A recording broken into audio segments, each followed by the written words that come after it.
Bonjour, aujourd'hui je vous propose de réaliser avec moi une recette de croquets fait maison, facile à réaliser.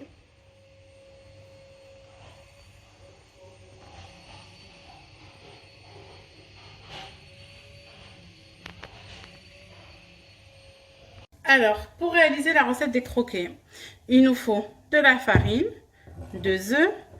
Là j'ai pris les mesures avec un verre de sucre, un verre de lait, un verre d'huile, des graines de sésame avec des graines d'anis, un sucre vanillé et 2 sachets de levure chimique. Alors, première étape, je vais faire torréfier mes graines de sésame avec mes graines d'anis pour relever leur goût dans une poêle quelques secondes, enfin une ou 2 minutes sur mon feu. Où je vais y mettre le lait,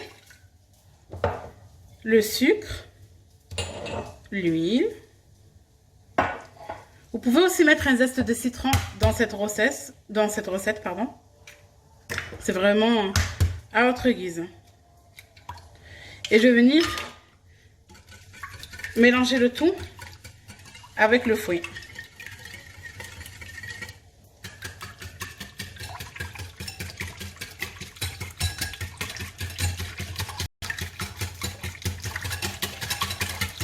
Alors je suis allée voir mes graines de sésame. Pendant ce temps-là, je continue à mélanger et je vais venir zester mon citron dans ma pâte. Voilà, j'ai zesté mon citron. Juste à moitié, ça suffit. Alors, c'est vrai que la recette des croquets, vous allez voir, ça ressemble beaucoup à la recette marocaine qu'on appelle fraise. Sauf qu'on va dire que c'est plus facile à réaliser, je trouve. Parce qu'on met moins d'ingrédients dedans. On met ni raisins secs, ni amandes. Donc là, je vais venir y ajouter mon sucre vanillé. Alors, regardez, j'arrête sur mes graines de sésame. Dès que vous voyez qu'elles commencent à sauter, c'est qu'elles sont assez torréfiées. Donc, je les laisse un peu refroidir. En attendant, on va continuer notre recette. Donc, je vous disais, on a mis notre sucre vanille.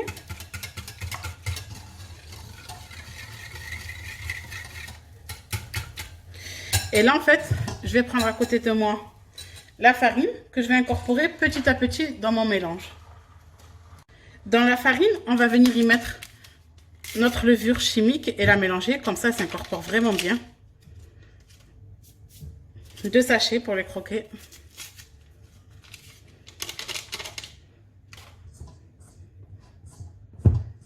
Voilà. Maintenant, on va utiliser notre main. On va venir petit à petit incorporer la farine dans notre mélange. Et je vais mélanger petit à petit jusqu'à obtenir ma pâte. Donc, je mélange petit à petit. Ah, j'ai oublié, on va venir mettre une pincée de sel. Donc, je vais mettre une pincée de sel et je vais mélanger petit à petit. Petit à petit, je vais mettre ma farine.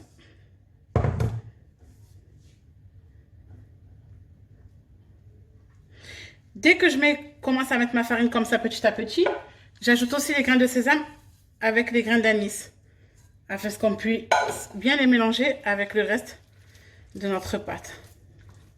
Vous voyez, je mélange petit à petit, j'incorpore petit à petit ma farine, doucement et tranquillement. Pendant ce temps-là, j'ai mis mon four à préchauffer à 100 degrés. Ensuite, je vais l'augmenter à 180 degrés pour la cuisson. Donc là, vous voyez, on commence à mélanger. Vraiment, la farine, je la mets en 3-4 fois. Hein, donc, allez-y doucement. Bon, j'en mets un peu de partout parce que j'ai sous-estimé ma pâte. J'ai pris un saladier trop petit. Donc voilà, je vais continuer à incorporer ma farine et je reviens vers vous pour former les...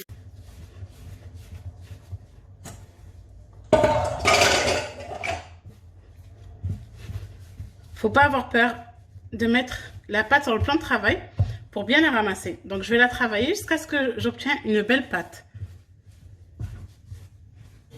Donc là, regardez la consistance de ma pâte. Elle est ferme mais souple en même temps.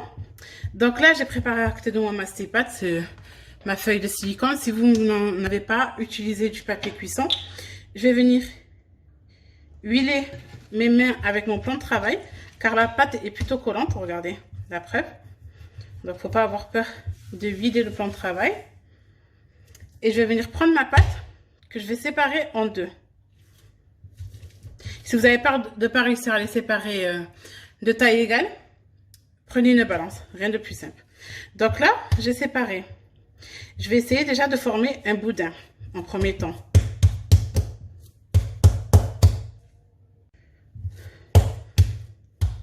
Voilà. Et là, je vais essayer de faire en sorte d'obtenir un boudin régulier et de taille rectangulaire.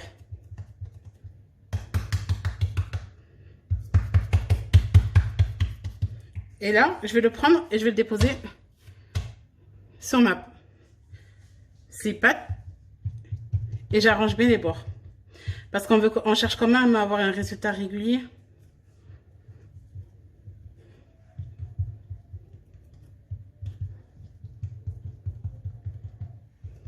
Donc, je vais former mon deuxième boudin et je reviens vers vous pour la dorure. Regardez, j'ai formé mes boudins, j'ai essayé de les faire de la même taille, les deux. Bon, c'est pas très grave vu qu'on va les couper, en vrai, s'ils sont pas exactement de la même taille. Donc, pour la dorure, j'ai pris un œuf dans lequel je vais venir y mettre du chocolat en poudre.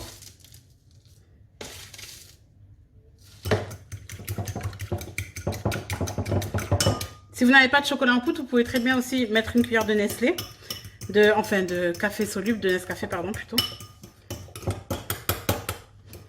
J'en rajoute encore un peu pour foncer un peu plus, parce qu'on va avoir une belle couleur quand même sur le dessus.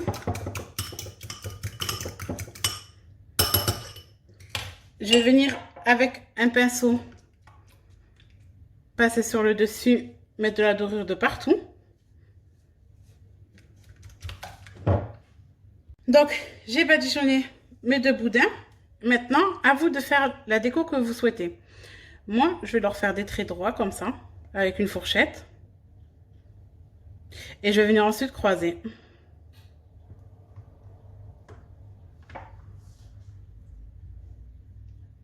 J'appuie légèrement quand même pour que ça se trace, mais pas trop non plus.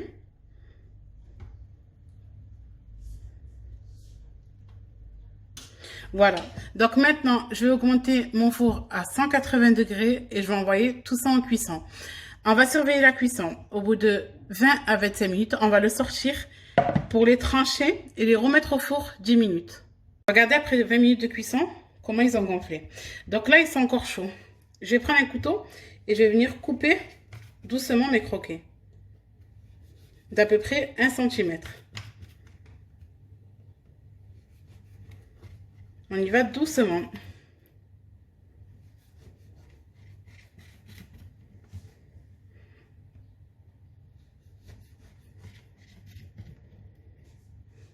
Ensuite, je vais les retourner, vous allez voir, pour les remettre au four pour qu'ils finissent la cuisson.